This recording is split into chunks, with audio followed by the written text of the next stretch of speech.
여러분 안녕하세요. 칠분국어 시간입니다. 이번 시간에는 문장 성분 가운데 주성분으로 쓰이는 주어, 서술어, 목적어, 보어의 개괄적인 쓰임을 살펴보도록 하겠습니다.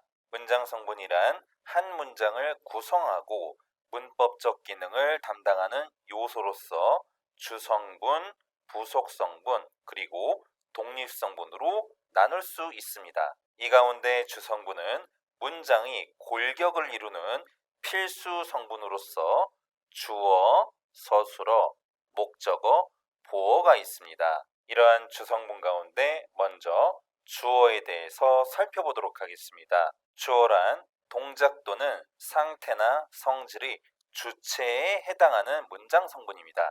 무엇이 어찌하다, 무엇이 어떠하다, 무엇이 무엇이다 라는 표현에서 무엇에 해당하는 표현을 우리가 주어라고 이야기합니다. 주어는 명사, 즉 체언이나 그 체언 구실을 하는 구나 절의 주격조사 이 또는 가, 그리고 높임의 의미를 가지고 있는 깨서를 붙여 실현합니다. 하지만 주격조사는 흔히 생략되기도 하고 문장에 특별한 의미를 더할 경우에는 주격조사를 탈락하고 그 자리에 보조사를 첨가하게 되는 경우도 있습니다. 예문을 살펴보도록 하겠습니다. 정호가 강원도로 캠핑을 떠났다. 주격조사 가가 쓰인 형태입니다.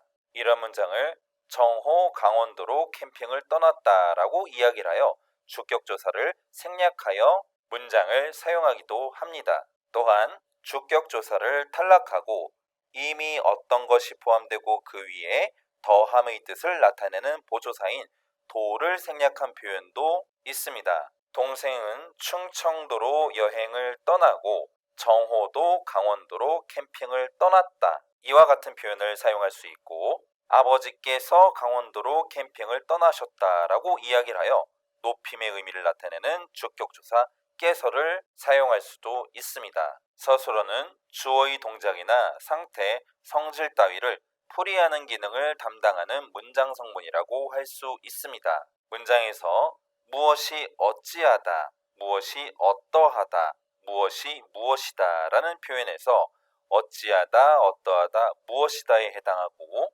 어찌하다와 어떠하다에서는 주로 동사와 형용사를 사용하고 무엇이다 라는 표현에서는 체언과 이에 결합한 서술격 조사의 종결형으로 사용합니다. 예문을 살펴보도록 하겠습니다. 준수가 회사에 간다라는 문장에서 가다라는 동사 서술어가 사용되었습니다. 또한 준수는 착하다는 문장에서는 형용사 서술어가 사용되었습니다. 준수는 회사의 임원이다라는 문장에서 임원이라는 체언에 서술격 조사 이다가 결합되었습니다. 또한 준수는 직급이 높다는 문장에서 직급이 높다는 서술절이 문장 전체의 서술어의 기능을 담당하고 있습니다. 따라서 이 문장은 준수는이 주어가 되고 직급이 높다는 서술절이 서술어로 사용되고 있습니다. 목적어는 서술어의 동작 대상이 되는 문장 성분을 말합니다. 서술어 가운데 목적어가 반드시 필요한 타동사가 쓰인 문장에서 동작의 대상이 되는 말이라고 할 수 있습니다. 목적어가 문장에서 실현되는 형태는 주어와 동일합니다. 목적격 조사, 을과 르를 가지는 것이 일반적입니다. 하지만 목적격 조사, 을이 생략되기도 하고 특정한 의미를 더해주는 보조사가 결합되기도 합니다. 주어와 마찬가지로 목적격 조사가 와야 되는 자리에 보조사가 올 경우에는 목적격 조사가 생략되어 쓰이게 됩니다. 예문을 살펴보도록 하겠습니다. 유진이는 바둑을 좋아해 라는 문장에서 목적격 조사 을이 사용되었습니다. 유진이는 바둑 좋아해 라는 문장을 사용함으로써 목적격 조사를 생략하여 구성하는 것도 가능합니다. 유진이는 바둑도 좋아해 라는 문장을 만든 경우에는 바둑 뒤에 목적격 조사 을을 생략하고 주어의 경우와 마찬가지로 이미 어떤 것이 포함되고 그 위에 더함의 뜻을 나타내는 보조사인 도를 첨가하여 문장을 실현할 수도 있습니다. 다시 말씀드리면 유진이는 스마트폰 게임을 좋아하고 바둑도 좋아해 라는 문장을 만들 수 있는 것입니다. 보어는 주어와 서술어만으로는 뜻이 완전하지 못한 문장에서 그 불완전한 것을 보충하여 뜻을 완전하게 하는 표현입니다. 영어에서는 무엇이 무엇이다 라는 문장에서 비동사 뒤에 오는 성분이 보어이지만 국어는 되다, 아니다의 앞에 조사 이와 가가 결합되어 체언의 형태로 나타나게 됩니다. 국어에서 보어의 자격을 만들어주는 문법 형태소는 주격조사와 같은 형태인 이와 가가 사용됩니다. 이 예문을 살펴보도록 하겠습니다. 현주는 변호사가 되었다는 문장에서 변호사의 가라는 복격조사가 결합되어 변호사가 현주의 뜻을 보충해서 설명해 주게 됩니다. 또한 윤정이는 공무원이 아니다라는 문장에서 공무원 뒤에 복격조사 이가 결합되어 윤정이의 신분을 명확하게 해주는데 도움을 주게 됩니다. 참고로 서술어가 문장에서 반드시 요구하는 문장 성분의 개수인 서술어의 자릿수를 살펴보도록 하겠습니다. 모든 서술어는 문장에서 반드시 하나 이상의 성분과 호응하게 됩니다. 이때 주어 하나만을 반드시 요구한 성분을 한자리 서술어라고 이야기를 합니다. 예를 들어 예쁘다는 서술어는 주어 하나만을 요구하게 됩니다. 따라서 동이가 예쁘다라는 문장은 주어와 서술어로 구성되어 있고 완결된 내용과 형식을 가지고 있는 문장이라고 할 수 있습니다. 또한 지다라는 서술어도 낙엽이라는 주어 하나만을 요구합니다. 따라서 낙엽이 지다는 문장은 주어와 서술어로 구성되어 있고 완결된 문장과 형식으로 된 한자리 서술어의 문장이라고 할 수 있습니다. 이 밖에도 주어와 더불어 목적어나 부사어 또는 보어를 반드시 요구하는 서술어가 있습니다. 이를 두 자리 서술어라고 이야기를 하며 주어에 더하여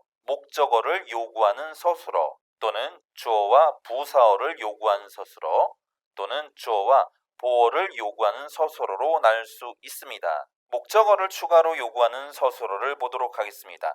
보다라는 서술어는 주어와 함께 목적어를 꼭 요구합니다. 만약에 문장에서 목적어를 생략할 경우에 그는 보았다라는 표현이 되어 어색한 문장이 만들어지게 됩니다. 또한 같다라는 서술어도 주어와 함께 주어의 비교 또는 비유 대상인 부사어를 반드시 요구합니다. 이 문장의 경우에도 부사어를 생략할 경우에 우정은 같다라는 문장이 되어서 비유 또는 비교 대상이 생략된 표현으로 어색한 문장을 형성하게 됩니다. 보어를 요구하는 문장입니다. 되다라는 서술어는 주어와 함께 그 주어를 설명하는 보어를 꼭 필요하는 동사입니다. 이 문장도 마찬가지로 얼음이라는 보어를 생략할 경우에 물이 되었다라는 표현이 되어 어색한 문장을 만들어내게 됩니다. 한편 하나의 서술어가 주어,